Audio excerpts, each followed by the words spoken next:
Hey everyone, hopefully you're doing great, and I'm just now getting around to showing you my brand new Sonor Vintage Series drum kit. This one is in California Blue. Absolutely love this finish, it looks amazing. The sizes that I'm playing here are 10, 12, 14 on the toms, although in this example I'm only playing the 10 and the 14.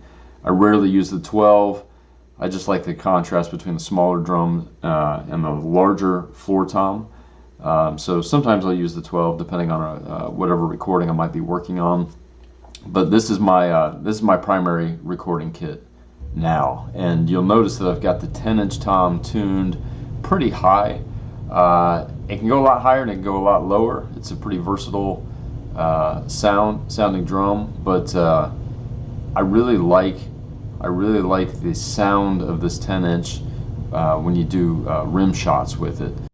So let's take a quick listen to the kit. Here's the kick drum.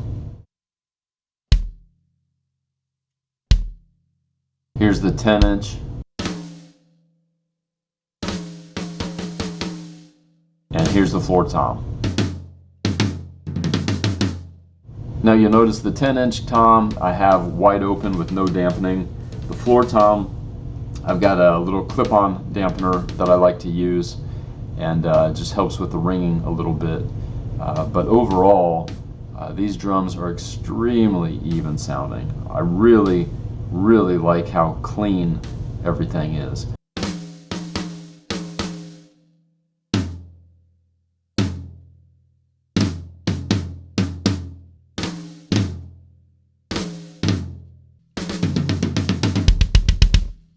What you're hearing now is the drum kit with just a little bit of EQing on it.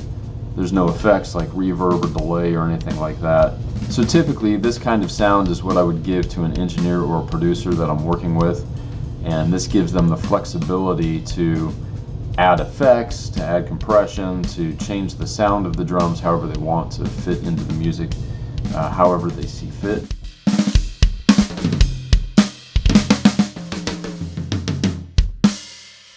One thing that I really like about this kit that took a little bit of getting used to is the rims on it. So the rims on the Vintage series are a little bit different than the other models that Sonor makes, and it took a little bit of getting used to because at first I kept hitting the rim whenever I went to strike the drum, and I had to sort of change the angles of the drums and also modify my playing just a little bit to accommodate the rims on these. But now I really like it because it's so easy to get rim shot sound out of these toms.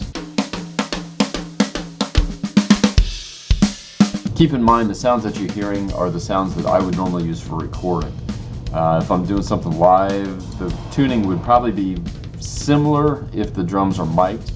If the drums are not mic'd and it's a quieter venue, then I would probably tune quite a bit differently than what you're hearing here.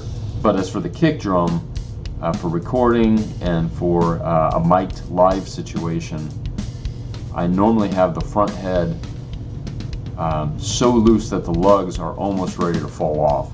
And that way when the bass drum beater strikes the head, you get a lot of that attack sound, a lot of that kind of click and snap that you're hearing here.